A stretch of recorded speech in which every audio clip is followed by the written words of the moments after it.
Kim Jun-soo, covered in virtual blood, declared the death of God. He felt humanity had messed up big time, worshipping gold and tech until they'd enslaved themselves. He then got back up, sword in hand, visibly distressed by the whole situation, questioning the fairness and sense of it all. Jun-soo launched an attack at Heavenly Demon, creating a huge blast, but still ended up defeated.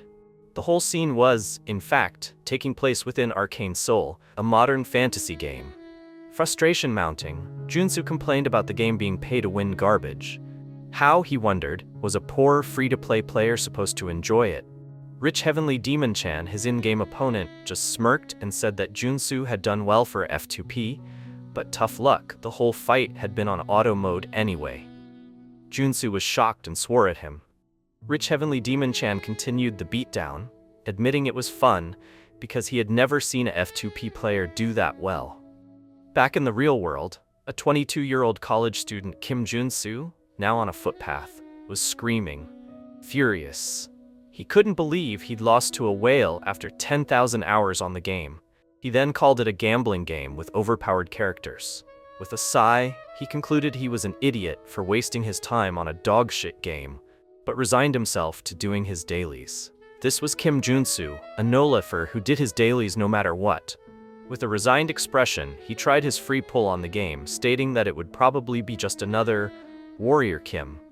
Unexpectedly, Kim Jun-soo's free pull turned into a platinum chest. He was surprised. Upon opening it, he discovered he'd pulled an SSR Heavenly Demon character. Jun-soo was completely shocked, exclaiming he had indeed pulled the best character in the game. He knew the chances were ridiculously low, something like 0.006%. Jun-soo, now determined and excited, yelled that he had the Heavenly Demon, and started doing a happy dance right there in the middle of the street. Now he figured it was time to raise the Heavenly Demon. He knew the fastest way to level a character in Arcane Seoul was to use the characters you'd already raised as experience, which, to him, seemed hilarious. He declared he wasn't jealous of Uber whales anymore because he'd use his Warrior Kims to raise his Heavenly Demon. So just like that, all his Warrior Kims were sacrificed to power up his new, godly character. He happily thought that now he was a Heavenly Demon owner. As the light turned green, he started crossing the road, but noticed a large truck barreling toward him. It seemed like Truck-kun was taking a nap at the wheel and wasn't paying any attention at all. Jun-soo looked confused, stating how familiar this situation felt. And of course it felt familiar. It was, after all, the very Truck-kun who was known for either taking out a person in a love triangle or for aiding their reincarnation. Suddenly, a nurse entered the room, greeting Jun-soo as Warrior Kim and expressing surprise that he was awake. Jun-soo was completely taken aback and confused. She left to call the doctor, leaving him wondering why she was calling him Warrior Kim. He then saw his prescription report, and to his shock, it actually had Warrior Kim as his name, along with his age, sex, and the fact that he had a dislocation and concussion due to an accident. Jun-soo was stunned by this ridiculous mistake. He couldn't believe it that they actually wrote his name as Warrior Kim on his reports. He figured maybe it was some sort of karmic payback for having used all his Warrior Kims as experience for the Heavenly Demon. But to actually become Warrior Kim? He found it bizarre. Trying to get out of bed, as his foot touched the ground, he felt his virgin pain in his foot. The nurse, looking concerned, stopped Kim Jun-soo from moving, stating he couldn't yet. Jun-soo, in a lot of pain, cursed, saying he felt like he was going to die. A doctor, appearing calmly, said that since he was hit by a truck, he got off pretty easily. Jun-soo was confused. The doctor added that they needed to run more tests, including an MRI and a magical vision test. Jun-soo was even more confused now at the mention of magic. He started wondering to himself about this whole Warrior Kim and magic thing. Then the nurse presented him with the bill. 22,307.569 KRWs for the emergency room, facility, CT scan, X-ray, and other costs. Jun-soo was completely shocked, saying he'd only been there 4 days. The nurse calmly told him he had no insurance, so he'd have to cover the cost himself. Jun-soo was even more shocked by this, stating that every Korean had national health insurance. The nurse looked confused. She didn't know what that was, and questioned him if he had Legion insurance or Magic Tower insurance. Junsu was completely lost, wondering what she was even talking about. Kim Junsu, now thoroughly confused, was trying to remember where he'd heard those terms before. Legion, Megacorp, Magic Tower, Holy Order. It hit him. Those were the 4 factions that dominated Seoul in Arcane Seoul. He realized this was the game's setting. He explained that in the game's world, after God had abandoned humanity, arcane science developed drastically. The polluted earth was full of monsters, and humans modified their bodies to survive. He then frustratedly thought that it was a world very hard to survive in, and somehow, he'd entered it. While heading home, he figured he'd gone to sleep happy about getting the heavenly demon, but now he had become a tutorial character. Maybe this was divine punishment for dusting those warrior Kims? Arriving at his room, he observed that it was even smaller than his old apartment, and frustratingly asked why Warrior Kim was so poor. Now, he was physically not well and completely broke. Sitting on his bed, he wondered what he should even do. Kim Junsu then thought, if he was truly an arcane soul, then things like nuclear wars, dimensional rifts, and the revival of the old gods were on the horizon. That meant this world will turn into a living hell. He didn't know how he ended up there, but he knew for a fact that staying put meant certain death. Kim Junsu, suddenly realizing something, thought he had to check before it was too late. Determined, he grabbed a sharp object and stabbed it into his other hand. Soon enough, his hand healed itself. Junsu, looking at his hand, declared that he knew it would work. A system notification popped up stating he had gained the trait, Wound Recovery. He remembered why he had raised so many Warrior Kims in the game. Warrior Kim was a free tutorial character, and the only character without a base trait. He could unlock and switch out traits, meaning he had more freedom than other characters.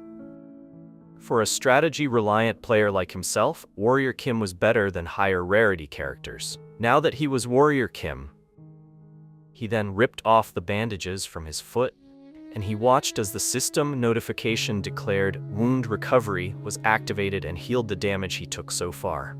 He thought that he could obtain any trait as long as he worked for it. He then explained that in Arcane Seoul, people died if they were poor, powerless, or just unlucky, and that wasn't going to happen to him. He then stated that he had the knowledge of someone who played 10,000 hours in this game, climbing from rank 1,156-6,892 to the top 9. He was going to survive. He reasoned that he had the knowledge from wasting those hours on Arcane Seoul as a F2P player, and now he was in Warrior Kim's body. Later, Kim Junsu, now as Warrior Kim, went to a player personnel office. Director Choi Sonsu, looking over some documents, questioned if it was Kim's first time at their office. Kim stated that yes, it was, and that he planned on joining the mana purification business. He was thinking that he needed to make money in this crappy gacha game first, and since all he had was his body, it was the only way to earn big money. The director questioned if he understood what dungeon clearing actually entailed, despite its name being mana purification. Kim responded that he was aware. Director Choi then looked at Kim's resume, noting that it was completely empty. Kim thought that of course he knew how crappy the work was, being exposed to contaminated mana. He then explained how monsters took over Arcane Seoul because of contaminated mana, and that dungeon clearing, the act of cleaning up that toxic trash, could lead to death or mutations, making it extremely dangerous. The director said fine, and as soon as they had enough people they'd assign him to a team, also asking if Kim was sure about this, stating that he had seen a lot of people enter this line of work for money and leave completely empty inside. Kim confidently stated he'd probably be better than the director, shocking him. Kim thought to himself, working his ass off as a free-to-play player was his expertise. Bro, how much is this guy gonna break and I have more playtime than him? It's around 17k. Later, Kim Junsu finally got a team. The labor leader, Deer. This guy is the labor leader, Deer. And as his name, he has a power of deer and in his legs. However, he's not awakened yet, so he doesn't have that power yet. The labor leader Deer was surprised, asking if Kim was the shitty newbie joining their team. Kim confirmed that yes, he was assigned to them. Labor leader Deer, now angry, grabbed Kim's collar, asking if this looked like a playground to him. He threatened that if Kim became a mutant, he wouldn't hesitate to kill him. Kim said he'd keep it in mind. He wondered why the R-rank character, Deer, was here, thinking everything was the same in the game and in real life. He also noticed how the labor leader's legs were normal before his awakening.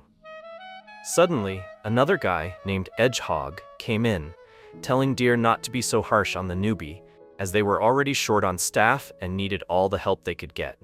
Hedgehog had 5 years of dungeon cleaning experience. Deer scoffed, saying he'd be glad if Kim didn't become a nuisance. Deer then told everyone they had exactly 4 days to clean up 5 contaminated locations, and they needed to hurry. Kim thought that Deer was a lot harsher in real life than in the game.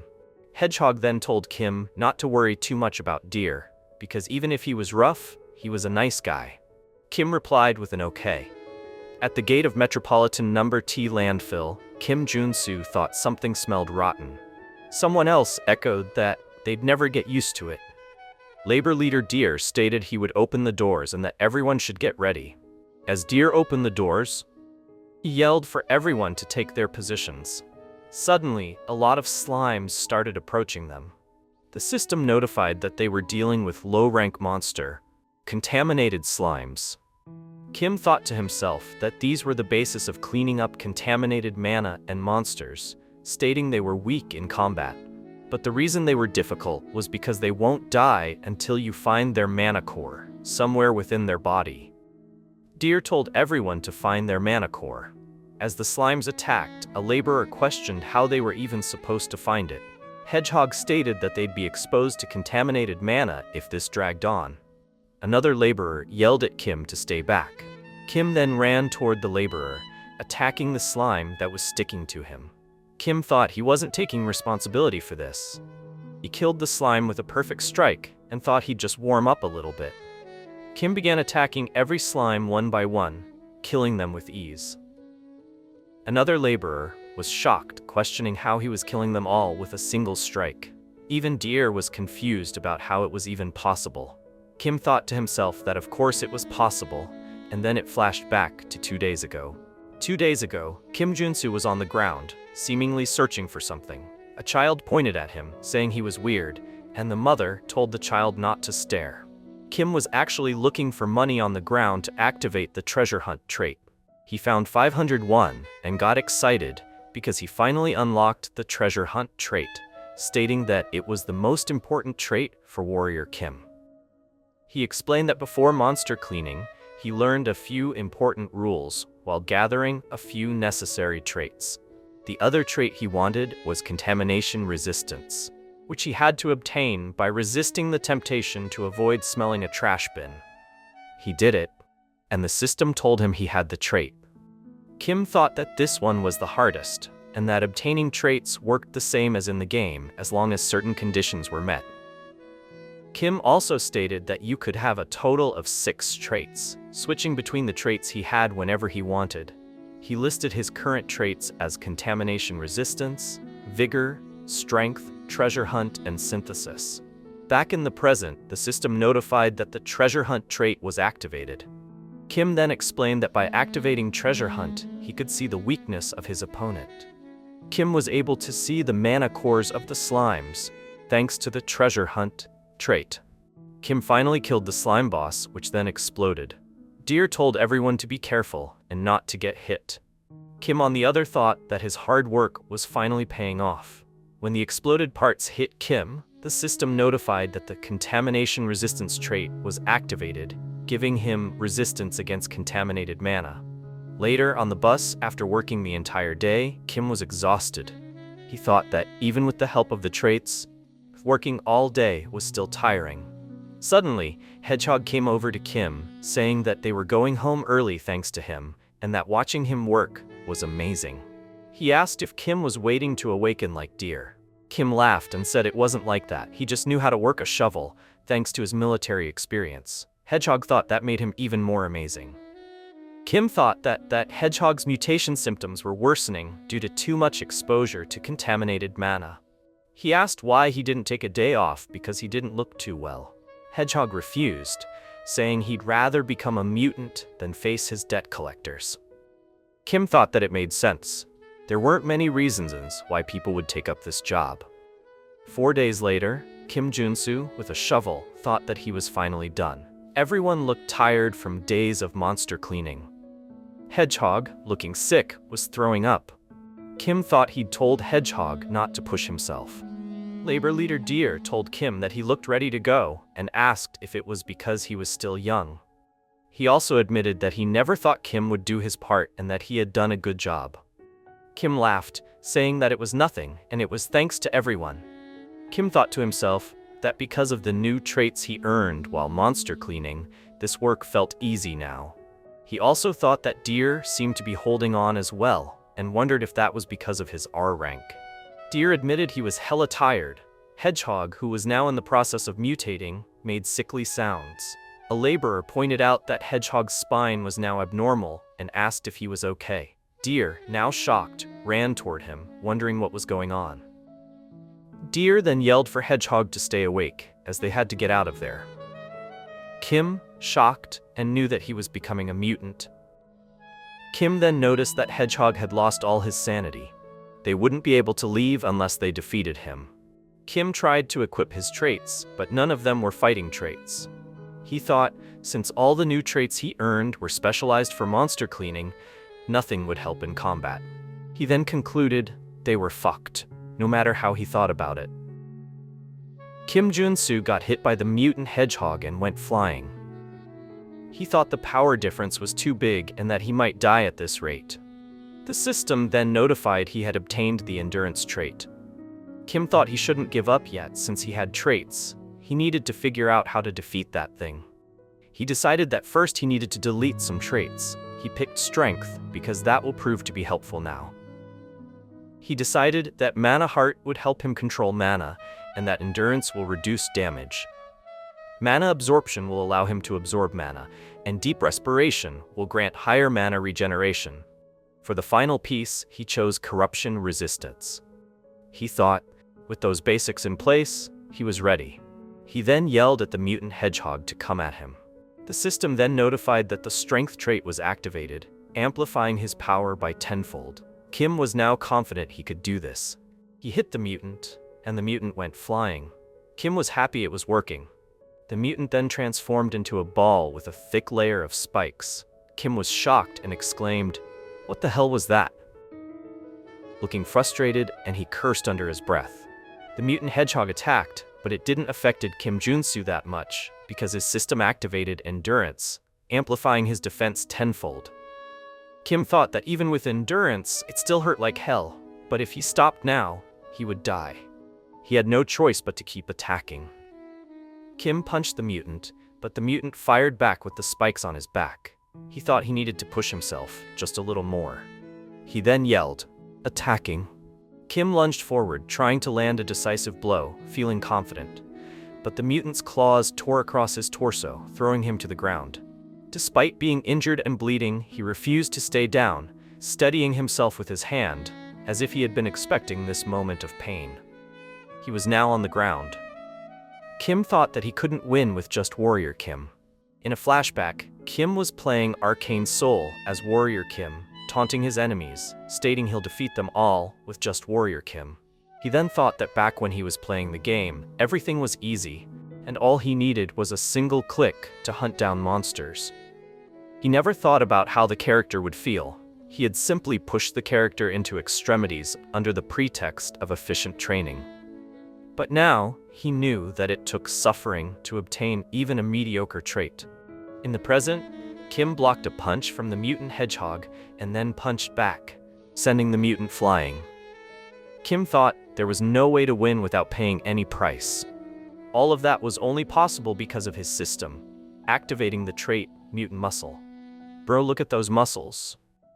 Kim Junsu thought that the reason he had gone for reckless attacks was for the trait obtainable when surpassing his limit with the mana heart and strength traits activated, and that was for Mutant Muscle. He thought that all of that was to build up for this moment. The mutant Hedgehog, feeling confident, taunted him, saying it didn't work anymore and daring Kim to hit him. The mutant then punched Kim with its spiked hand and slammed him into the ground. Kim realized that the mutant wasn't using its full strength before. The system then notified that he had obtained the mutant body trait. Kim said thanks to the mutant because he has grown further, and now they were on equal footing. Labor leader Deer, who was barely conscious, wondered what was going on because it was so noisy. He looked shocked, asking if Kim was a superhuman or something, because how could he fight on equal footing with a mutant? Kim and the mutant Hedgehog attacked each other, sending both of them flying backward. Kim thought that it wasn't easy, and even though his size had grown, he was still at a disadvantage. He decided it was dangerous, but he had no choice. He activated the contamination resistance trait. The system notified him it was activated and would develop resistance to contaminated mana. Kim then thought he had to believe in himself and decided to delete the trait. After deleting the contamination resistance trait, Kim became a mutant. After mutating, Kim sent the mutant Hedgehog flying, because he was now bigger than him. Labor leader Deer, now completely shocked, wondered what he was, stating that it was a monster, and asked how could he become a mutant while fighting one. Deer completely freaking out, as if he saw something scary, like holy shit scary, and wanted out of there ASAP. Kim Junsu, who just finished battling a mutant, was about to go after the deer when, poof, he turns back to normal. The labor leader, Deer, was super confused, like, wait, he's human again? Kim Junsu, relieved, was all, I did it. Apparently, he'd used this corruption resistance trait as a last resort. See, according to him, if you have mutant stuff and get rid of the resistance, you become a full-on mutant, and everyone thinks you're stuck that way. But Kim Junsu, he knew better. He figured if he could just think straight for a second, he could switch the trait back to corruption resistance.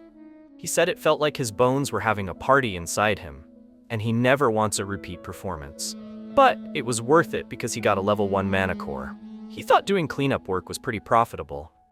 The deer guy then awkwardly showed up, wondering if he was okay and how the mutant thing had happened. Kim Junsu, thinking it'd be annoying if rumors spread, just played it cool, saying he kinda gambled on being able to turn back. Deer was shocked. Luck? Kim Junsu confirmed he'd been very lucky. Then, being generous, he gives Deer some level 0 mana cores. Then Kim Junsu just wanted to go back for some fresh air, completely satisfied with this crazy adventure. The deer is staring at the mana cores and realizes there are tons of them, exclaiming, holy shit, shocked. Kim Junsu internally is feeling pretty clever. He figures he saved their lives and gave them mana cores. They're definitely going to keep his mutant secret now, right? So, Kim Junsu is now in the Sansu forces, talking to director Choi Sansu. The director was being super nice, saying he'd heard Kim Junsu went through a lot, and it must have been terrible. Kim Junsu agreed it was a bit of hard work, all while wondering why the director was suddenly being so chummy. Then, director Choi said if he'd known Kim Junsu was a superhuman, he wouldn't have given him cleanup work. Kim Junsu realized, aha, he thinks I'm a superhuman. The narrator explains that in this Arcane Seoul, superhumans get powers and mana, and are basically nobles because strength equals power and authority. Kim Junsu is like, yeah, that makes sense, they'd think I was superhuman after beating mutants, but it was really my traits. Director Choi decided he should pay Kim Junsu for the cleanup. Kim Junsu agreed that'd be nice, internally planning to just roll with the superhuman thing for now. The director said they were taking a 20% fee out of the 50 million won total for the 5 areas cleaned. Usually, that would mean 5 million for Kim Junsu. But, surprise, they were doing things a bit differently this time. They were only taking 5% fees and giving Kim Junsu a bonus. Kim Junsu was shocked when he was given 12 million. Director Choi then said he hopes they will continue to work together. Kim Junsu was thinking how it must be great being a superhuman, then thought about his 12 million, wondering how to spend it. So, after getting his money, Kim Junsu is approached by a guy from his work group, looking kind of eager. He was saying that Kim Junsu seemed like he was in a good mood and probably got paid a lot. Kim Junsu just said they finished the job, thinking this was one of the people he worked with last time. The guy then asked a favor, saying his wife was sick, and could Kim Junsu maybe lend him some money. He was all apologetic for asking, since they'd only worked together once. Kim Junsu's inner monologue went into overdrive, like, nope, not helping people in this world. Who knows when he'll stab me in the back?" The guy kept begging and Kim Jun-soo is torn. He thought that it was hard enough to just support himself. Still, he then said, "Oh man, don't do this, you're older than me too," and gave the guy some level 0 mana cores saying, "Use this." The guy was amazed at the coins. Kim Jun-soo just thought he couldn't just ignore the guy even though he shouldn't trust people so quickly in this world. But, plot twist. In an alley, the guy is laughing with others from the group and the deer leader guy. He's saying that Kim Jun-soo was a total dummy and he totally fell for the poor old dude act, giving him all that. The deer then asks him if he's new to this stuff.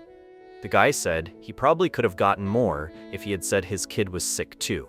He was also annoyed he got paid less than him from their share and that whole fake superhuman thing.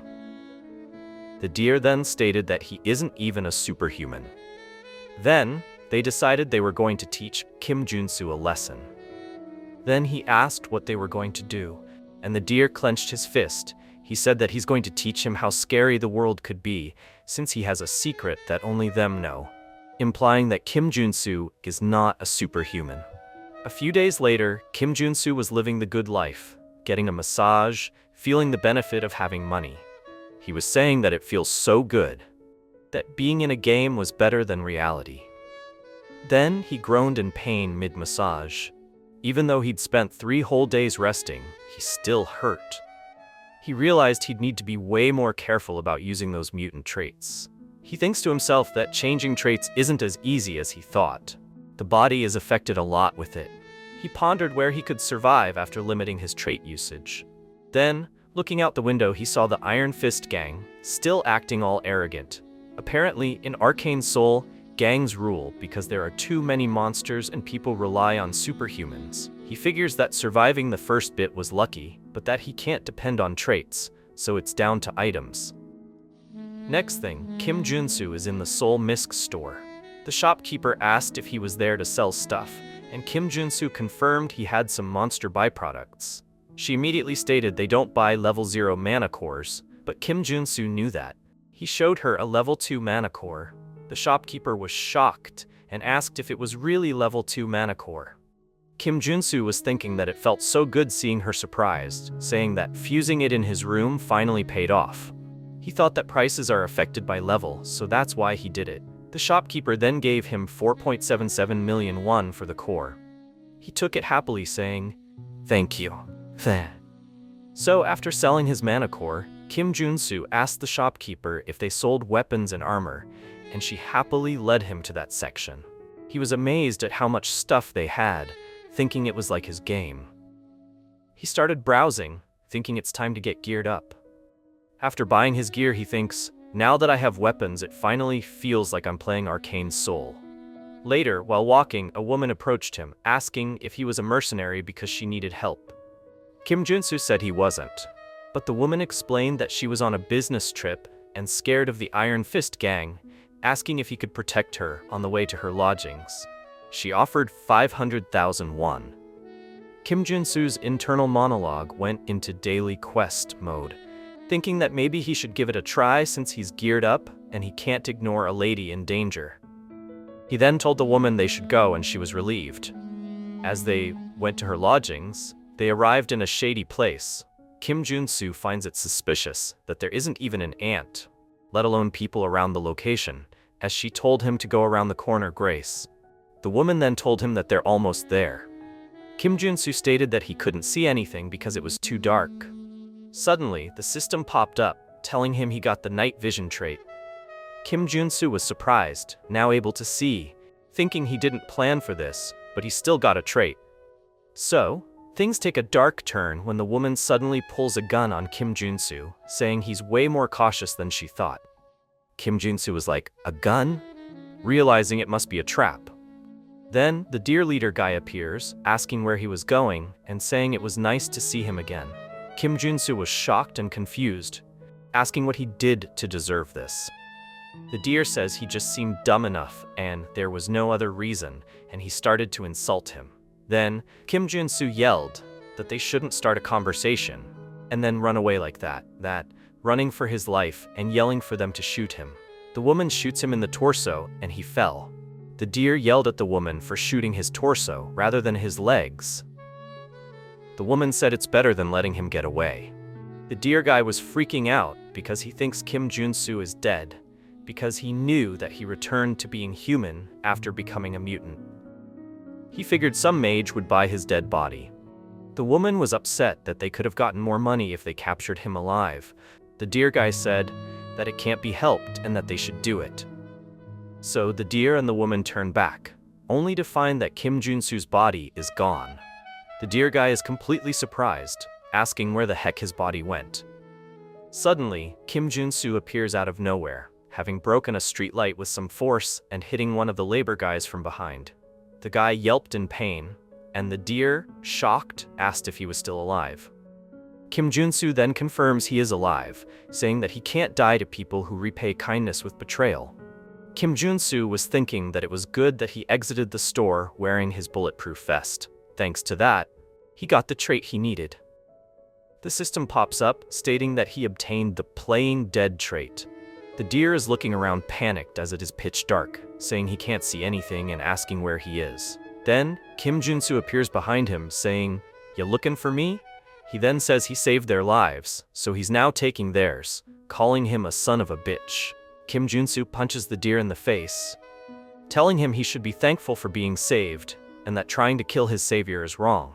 Then the woman, having shot Kim Jun-soo's hand from behind, is asking if the deer is okay. Kim Jun-soo internally realizes that he was too careless. He learned that in Arcane Seoul, the scariest things aren't monsters but other people. He was naive and trusted them too easily, and vowed to not make that mistake again. Kim Jun-soo then shoots at all of them, saying, "That's enough." He thought that he should just kill the deer, just to be safe. However, the deer surprised him with a powerful kick. Kim Jun-soo, dodging, notices that the deer's legs have transformed and realized that he had awakened and become a level 1 superhuman deer. He was annoyed by how bad the game was made. Kim Jun-soo is thinking that since everyone can go through superhuman awakening, it's considered a basic growth system for this game. He realizes that a level 1 superhuman is strong enough to threaten someone with an automatic rifle, and he has to deal with one with just his ordinary body. The deer says he will kill Kim Jun-soo, then disappeared. Kim Jun-soo looks around confused and asks where did he go. The system then tells him that the deer's traits are stereoscopic movement and kicking. It explains stereoscopic movement is that the user can use incredible leg elasticity to move freely in any direction. Kim Jun-soo figures out that he used his movement to climb the building wall. Finally, the deer yells he will kill Kim Jun-soo again from the building wall. The deer attacks, but Kim Jun-soo manages to narrowly dodge. The deer, cocky, stated that he wouldn't be able to dodge the next one. Kim Jun-soo, however, blocks the attack with his expandable baton. Then we get a flashback to Kim Jun-soo in the shop earlier. He was wondering if he should buy a gun, but decided that, as a warrior, there's a limit to how effective he would be with a gun. So he also bought a warrior-class weapon, saying each character has weapons and traits more effective for their class. He then stated that to defeat the deer, he needs to use close-range weapons and traits fit for a warrior. Back in the fight, Kim Jun-soo hits the deer with the baton. The system notifies him he obtained the strike trait, his first-class specific trait. He starts thinking about the best build to use with his new strike ability. He mentions downward slash, uppercut, lunge, and sideswipe. He continues the attack even if it means breaking a bone, and manages to get in a hit and they both take some damage. Then the system notified him. He obtained the trait, combo. Kim Jun-soo realizes that he now has the best early game build for a warrior. Strike and combo. After beating him up, the deer is begging him to stop. Kim Jun-soo finally defeats the awakened deer, but the win leaves him completely exhausted and in pain. He was surprised about this strange feeling that was emerging from him, and his body was now brimming with something. Then he realizes this is his own awakening, and then the pain makes sense. He was now a level 1 superhuman warrior. Kim Jun-soo is happy as fuck, realizing he's finally a superhuman. He starts thinking about the high-paying mercenary jobs and low-interest loans he'll now get. Then, the ominous Iron Fist Kim shows up, stating, "Now you've done it, huh?" Kim Jun-soo is scared, recognizing the Iron Fist Kim character, from the reinforced soldier class who's also the feared boss of the Iron Fist gang that uses guns, especially with a prosthetic arm. He realizes that by fighting in their territory, he must have seriously provoked them. Iron Fist Kim asks if he checked where he was before causing trouble. Kim Junsu explains that he was attacked suddenly, and he couldn't just die there. Iron Fist Kim was sarcastically implying that they are less scary than the gang. Then he racks his gun, and Kim Junsu realizes that fighting now would be suicide. Iron Fist Kim points his gun at Kim Junsu's chest, saying that he made the wrong choice, and he'll show him what happens when you defile their territory. Kim Junsu then said that he was not someone to die so easily, grabs Iron Fist Kim's gun and pulls the trigger on himself, and the bullet hit him directly on the chest. Iron Fist Kim was surprised and shocked by this action, and is now asking in confusion, "What is this?" So after Kim Junsu shoots himself, the system pops up and tells him he obtained the regeneration trait, which is an upgrade to wound recovery. He states his wound is being healed automatically, and it's like it fucking tickles. Iron Fist Kim notices and seems interested in this new ability. Kim Junsu thinks that regeneration can be obtained once you become a level 1 superhuman. Knowing that they will be looking down on him, he uses a bluff tactic and tells Iron Fist Kim that he didn't survive out of luck. He states that if they mess with him, Warrior Kim, they better brace themselves. Iron Fist Kim likes his guts and asks if Warrior Kim is his name. He stated he will let him go this time, but he owes him a debt. Kim Junsu said he'll remember this, and he wonders if he did recognize him. Iron Fist Kim then tells him that they can work on a job together next time. Kim Junsu thinks that Iron Fist Kim isn't the type to betray him, and building a connection wouldn't be a bad choice, and they both shake hands. Kim Junsu then states, "Sounds good, see you next time." Kim Junsu is now inside the Jamsul Superhuman Tower and is completely awed by its scale, saying it's a spectacle and completely different from his town. He mentions that he was not aware of this level when he was playing the game. A tower employee, who Kim Junsu thinks is beautiful but familiar, asks how she can help. He wonders if she's an NPC. The tower employee directs him to a machine for superhuman certification, where he needs to measure his mana and trait circuit. Kim Junsu thanks her, thinking that he did not even ask, and she guided him, making him seem like a rookie. He mentions that once he gets the certification, he can finally start his real life in Arcane Seoul. Then suddenly, everyone is looking up towards the ceiling saying, "The Saintess is here." Kim Junsu was confused, only to see an airship, but then was shocked when he saw the Saintess and some men appearing from the top of the tower, and realized she was the boss monster, Old Father's order from his game. He explains that she was a Saintess when he was still at the tutorial part of the game. As the story progresses, the order is actually a cult disguised as a religion that starts attacking citizens indiscriminately. He then figures that the Saintess is here for a mana measurement because she must be here for a level renewal. The Saintess steps into the mana measurement machine, and her mana release sends a shockwave through the people behind her. Kim Junsu states that was a noisy measurement. The measurement instrument showed that the Saintess is a level 8 priest-class superhuman with a 6-layered circuit, and people in the tower are shocked, stating that's insane. Kim Junsu internally says this is not time for cheers, explaining that a level 8 is like a walking national-level superpower, comparing it to an aircraft carrier squadron. He realizes that a superhuman of that level will wipe out Seoul in the future, but thinks if he were to say that now, people would treat him like a madman. He decides to think about the future later and focus on measuring his mana, stating that if he had 6 traits, it would gather too much attention, so he'll lower it to 3. As he's lowering his traits, the Saintess was somehow able to sense it. Her attendant asked if something was the matter, and the Saintess stated that there seems to be an uncommon individual. She approached Kim Junsu from behind, stating that he seems to have an intriguing ability. Kim Junsu, surprised and scared, exclaimed, "Holy shh, you surprised me." And then he realizes the boss monster just said something to him. And then Kim Junsu thinks that she was able to sense him switching his traits. The people nearby are whispering about why the Saintess would talk to Kim Junsu, saying he seems ordinary.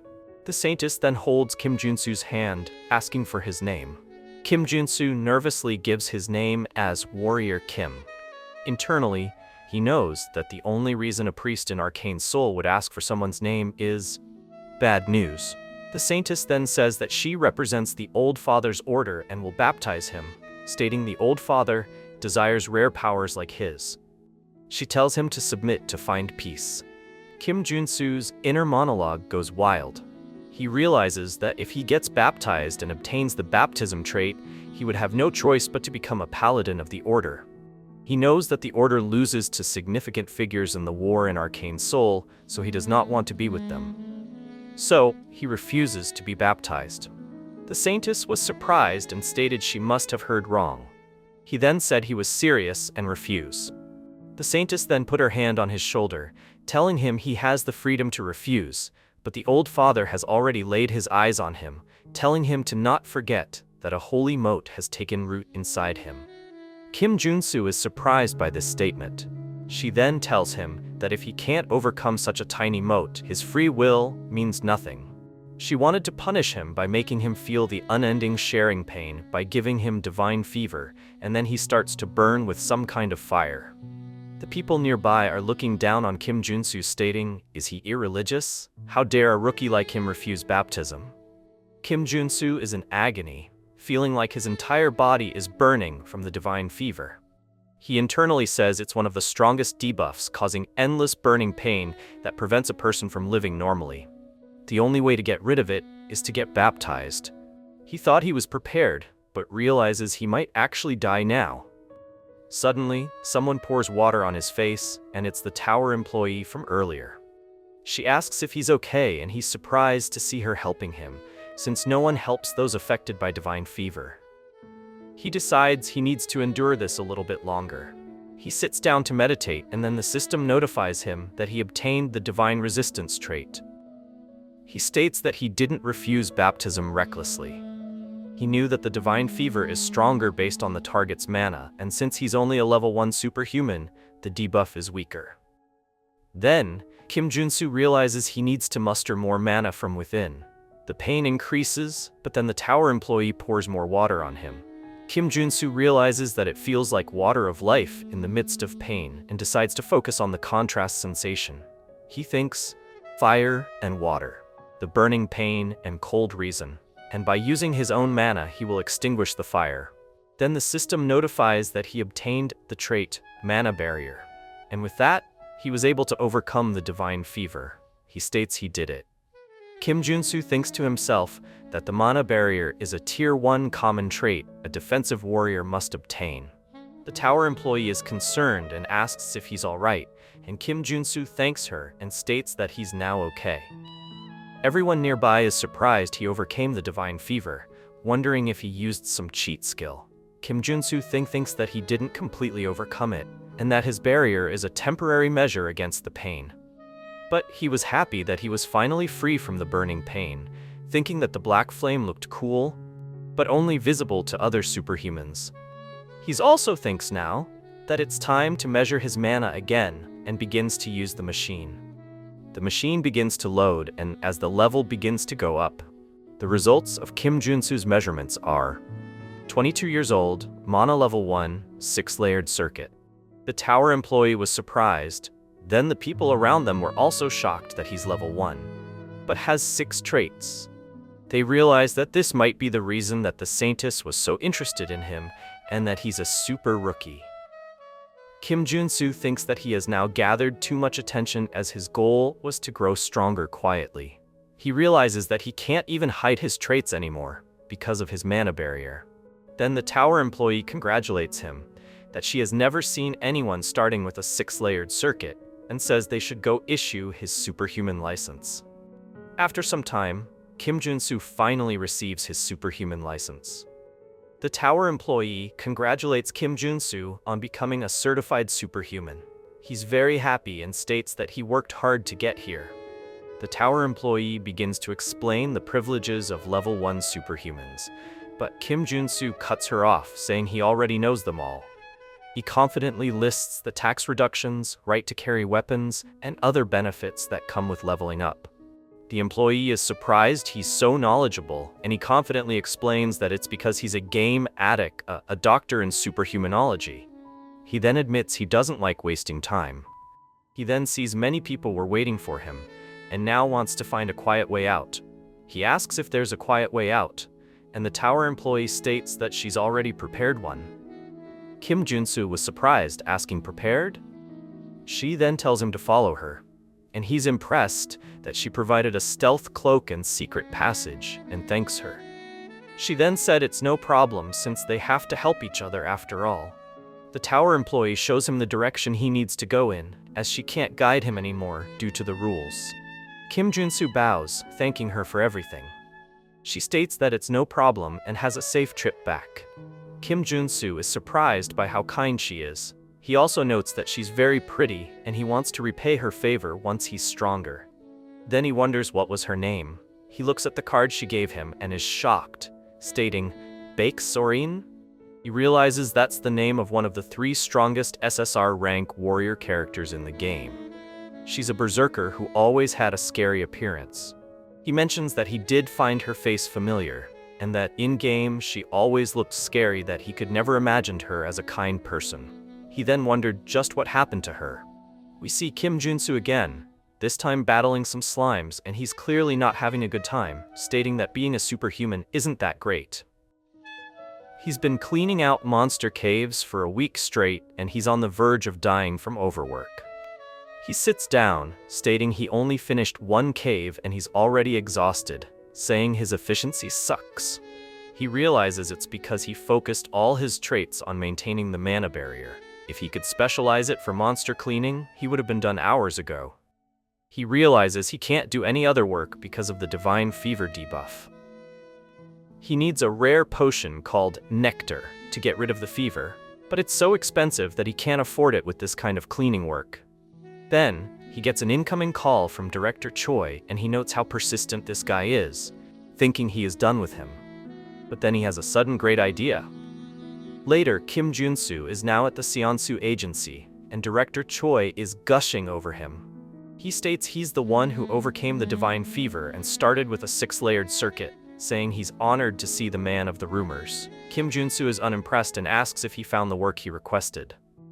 Director Choi hesitates, stating it was difficult, as nectar can only be obtained from level 5 or higher superhuman requests. Kim Junsu says if he didn't find it, he'll leave, but the director is quick to stop him, saying it's part of their exclusive contract, so he had to secure it, and he did.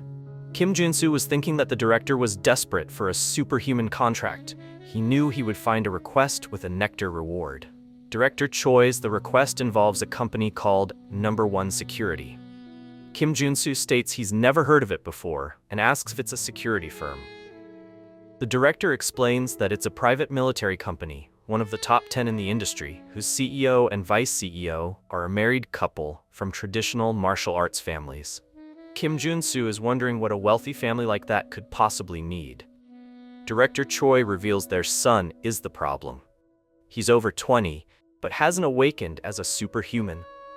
Kim Junsu is shocked that he hasn't, even though his parents are from martial arts families. Director Choi mentions that he has accumulated level 8 mana but still hasn't awakened.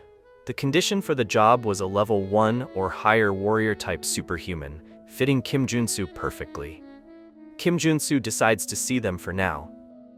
Kim Junsu and Director Choi are waiting at the client's house, and the director notes that the CEOs aren't usually late. Kim Junsu is impressed by the expensive house. Then the clients, So Jungju and Lee Miri, arrive, apologizing for the wait. Director Choi was being friendly and polite. Kim Junsu is thinking that they must be at least level 6 superhumans due to their mana levels. Seo Jungju then states that Kim Junsu looked weak at first glance, and Lee Miri scolded him. After that, Lee Miri invites them to sit, and he thanked them politely. Lee Miri asks if he accepts their request. Kim Junsu states that he would first like to check their son's condition, as there might be a reason preventing him from awakening. Seo Jungju gets angry and asks if he thinks they would share it with a rookie. But Lee Miri apologizes, saying he's worked up because it involves their son. Lee Miri said that it is not something they can tell an outsider. and if he accepts, they will call their son to explain. Lee Miri then asks if Kim Junsu needs the nectar, showing she is aware of his condition. Kim Junsu realizes that there's a confidential issue with their son, and they also know exactly what he needs, and feels more certain about this whole request. Kim Junsu then states he accepts the request and asks them to call their son. So Woojin then came and said he is So Woojin. Kim Junsu greeted him and said nice to meet you. Kim Junsu thinks it's suspicious that he can't feel any mana from him. He then said, Mr. So Woojin has a cool glove, and So Woojin thanks him and state that he uses it with gratitude. Kim Junsu internally puts all the pieces together. He realized that the gloves were for mana sealing, stating they deliberately set conditions to require a warrior-type level 1 superhuman and use nectar as bait to summon him. He states that Seo Woojin was baptized by the Old Father's order, and the reason he couldn't awaken was that he rejected the baptism and sealed away his mana to avoid divine fever. He concluded that because his parents couldn't publicly announce this problem and knew about a level 1 superhuman overcoming divine fever, they decided to seek him out. Seo Woojin is impressed with his deduction, stating he almost thought he was the protagonist of a detective novel. Kim Junsu downplays it, stating it's just a simple matter of reading the situation. He's thinking that he's not scared because he knows the future. He recalls Seo Woojin becomes the vanguard paladin of the Old Father's order, but only after his parents lose power, and he succumbs and joins the order. Seo Jungju asks if there's a way for their son to escape the baptism, and Kim Junsu thinks about how arrogant he was earlier, and is now being gentle. Kim Junsu confidently states there is a way, thinking that he spent 10k hours on Arcane Seoul, and of course he'd know it. He then tells So Woojin that he knows that pain and suffered through it too, and to trust him that he'll get him out of it. Seo Woojin was very grateful and hugged Kim Junsu passionately, which was a little gay.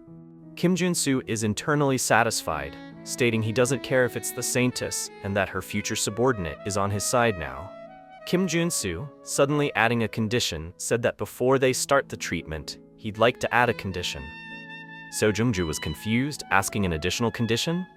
Lee Miri stated that it's fine, and they realized that it's now not just about mana awakening, but overcoming divine fever too. She tells him to go ahead. Kim Junsu then states that, as an additional condition, he wants them to teach him the mountain-breaking swordsmanship. So Jungju was mad and his killing intent rose as he asked him if he understands what he had said. Kim Junsu was scared by this killing aura and realized that the vice CEO was much scarier than the CEO.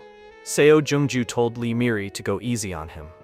Kim Junsu stated to himself that he understood she would be angry. He then explains to us the significance of this swordsmanship as, in Arcane Seoul, where strength is authority.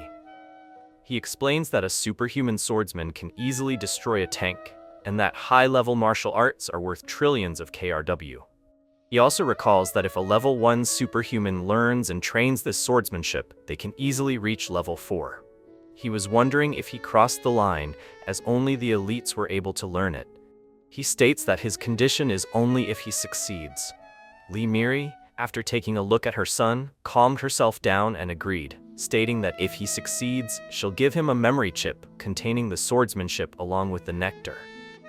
Kim Junsu is surprised and internally celebrates and thanked them. He was thinking that he thought she was going to kill him. Lee Miri then states that if he fails, she and her husband might be sincerely disappointed and angry. Kim Junsu confidently states that it won't happen and that it's better to start now. And so he says, let's get started right away.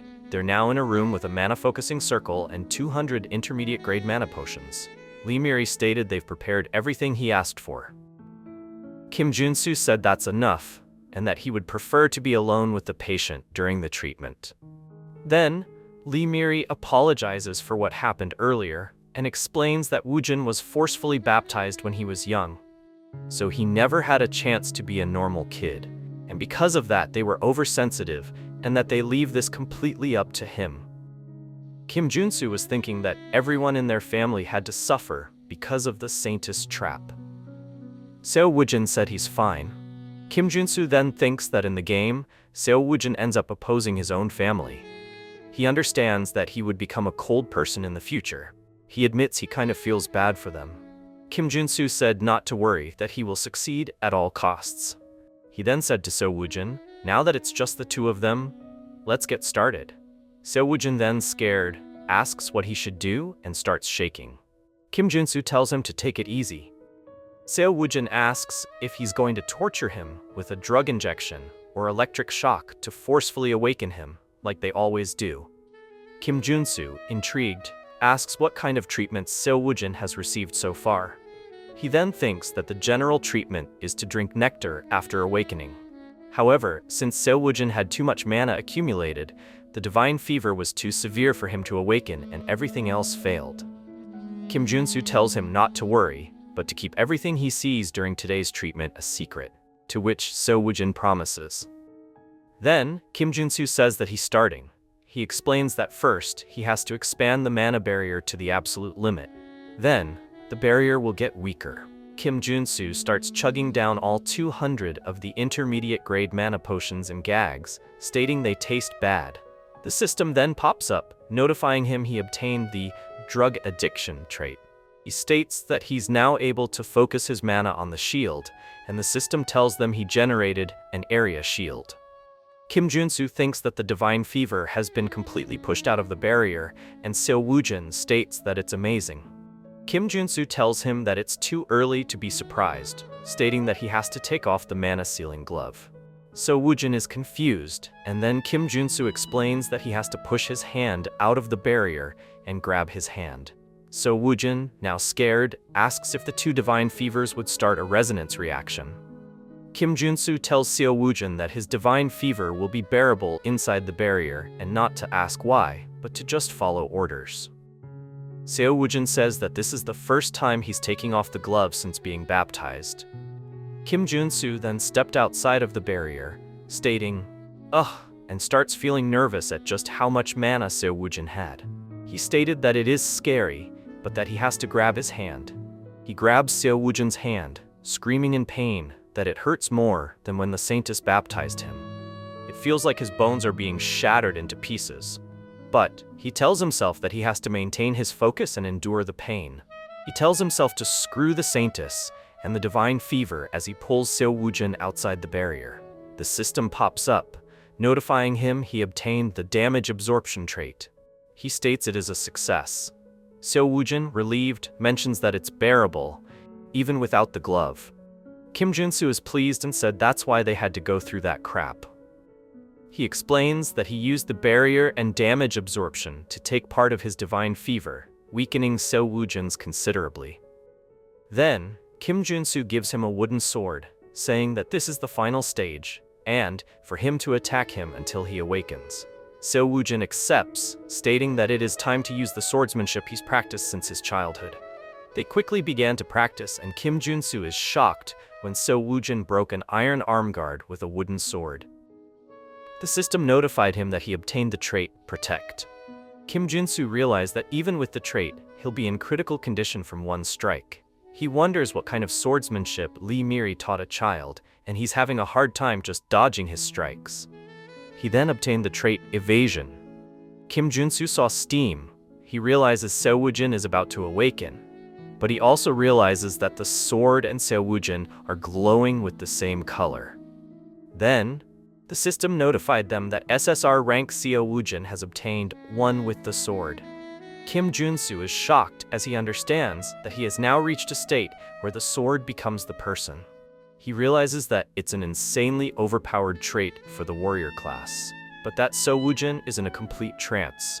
Then Seo Woojin attacks with magic power, and Kim Junsu realized that he would die if he gets hit.